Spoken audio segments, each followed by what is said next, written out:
à vous, chez vous, un nouvel évangile pour nous laisser pénétrer par l'enseignement de Jésus. Aujourd'hui, nous lisons de l'évangile selon Matthieu au chapitre 21, versets 23-27.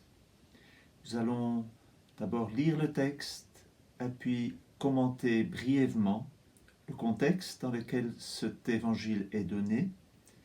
Jésus qui scrute les intentions des grands prêtres et des anciens du peuple.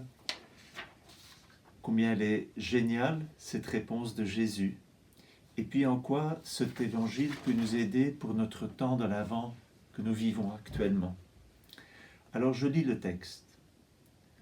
En ce temps-là, Jésus était entré dans le temple et pendant qu'il enseignait, les grands prêtres et les anciens du peuple s'approchèrent de lui et demandèrent « Par quelle autorité fais-tu cela?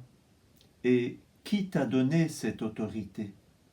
Jésus leur répliqua « À mon tour, je vais vous poser une question, une seule. Et si vous me répondez, je vous dirai moi aussi par quelle autorité je fais cela.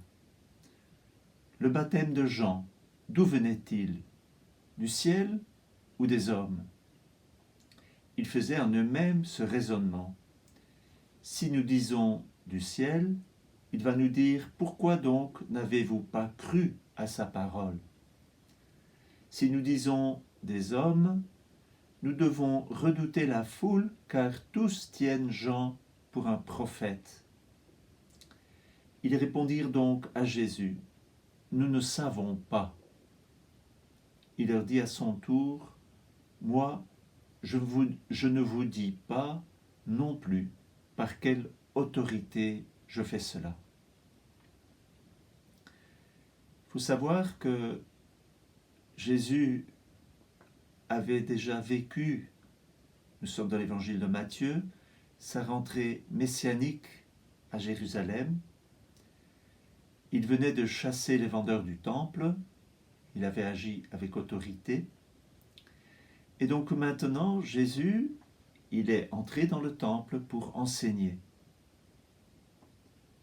On est donc surpris par son autorité parce que il prend la place des docteurs. Déjà, ces miracles avaient surpris.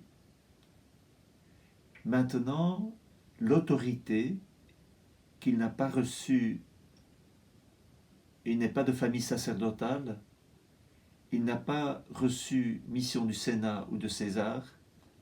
Pourquoi? Comment se permet-il d'agir avec autorité? Comment se permet-il d'enseigner avec autorité puisqu'il n'en a pas reçu la mission? Un deuxième point, Jésus scrute l'intention des grands prêtres et des anciens du peuple. D'autres fois déjà, ils avaient mis en doute l'autorité de Jésus.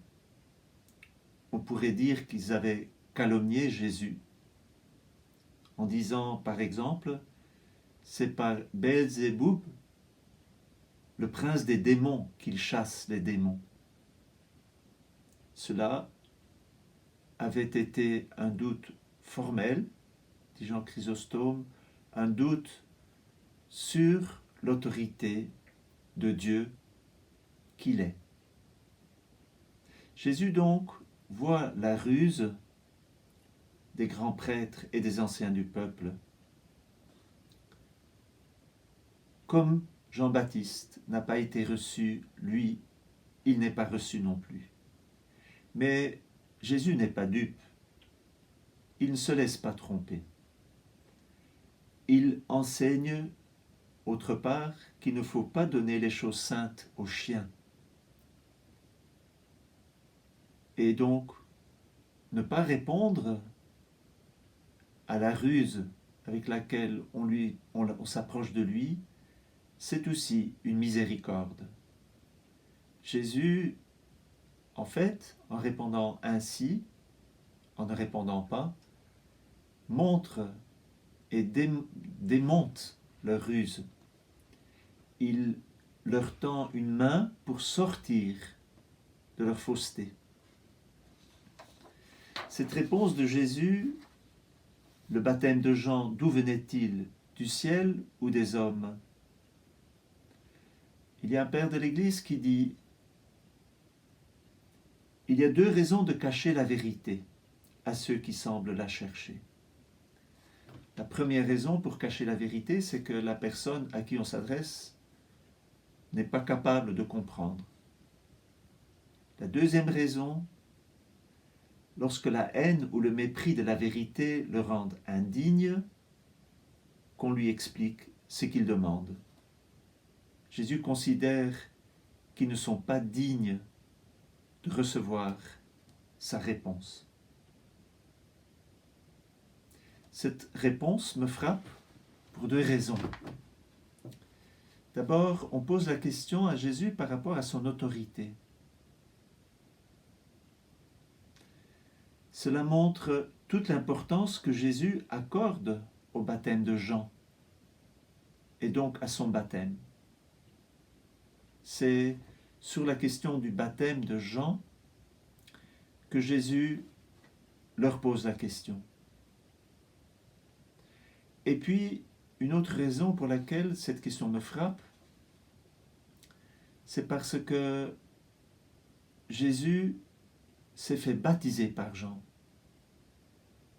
S'il agit avec autorité, c'est aussi parce qu'il s'est soumis au baptême de Jean. Et que toute l'autorité que Jésus exerce, c'est d'abord une autorité d'amour. Il vient éclairer les cœurs, il vient agir avec miséricorde. Il n'est pas autoritaire au sens qu'il agit avec une puissance qui écrase. C'est au contraire une autorité qui élève et qui rend à son auditoire la possibilité de vraiment accueillir le salut. Pourquoi recevoir cet évangile pendant l'Avent? Avec quelle intention est-ce que nous nous approchons de Jésus? Sommes-nous limpides à son égard? Y a-t-il aussi de la ruse dans nos cœurs? Un bon examen de conscience. Il nous faut plus peut-être nous approcher de Jésus comme celui qui scrute nos reins et nos cœurs. Il connaît nos intentions et il nous aide à être vrais. Il en va de même avec la Vierge Marie. Quand on apprend à vivre avec la Vierge Marie, on apprend à être plus vrai dans son cœur. Est-ce que nous le voulons, être pleinement limpide dans nos relations à Dieu, à nous-mêmes, aux autres? Il nous faut peut-être devenir plus sensibles. Jésus, il agit avec la sensibilité d'un Dieu. Mais beaucoup de personnes autour de nous sont aussi plus sensibles qu'on ne le croit. Et qu'il nous faut un grand respect pour considérer la personne de l'autre. Il nous faut être vrai, sinon c'est un manque de charité. Une autre question, est-ce que nous attendons vraiment le Sauveur? Sommes-nous prêts à nous laisser bousculer, à recevoir cette autorité de Dieu pour nous rectifier dans nos cœurs et pour attendre justement et d'une bonne manière le salut?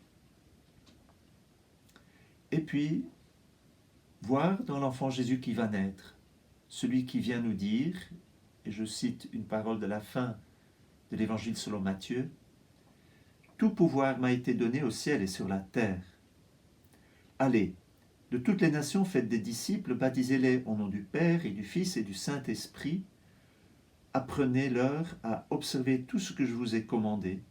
Et moi, je suis avec vous tous les jours jusqu'à la fin du monde. » Si nous vivons le temps de l'Avent, c'est bien pour ça, pour nous approcher, nous laisser approcher par Jésus, en qui toute autorité a été donnée, à qui toute autorité a été donnée, et il nous donne cette autorité, pour que nous aussi, nous puissions agir dans notre vie avec plus d'autorité, puisque nous lui appartenons et qu'il confie son autorité à l'Église. Voilà, bonne journée. À demain.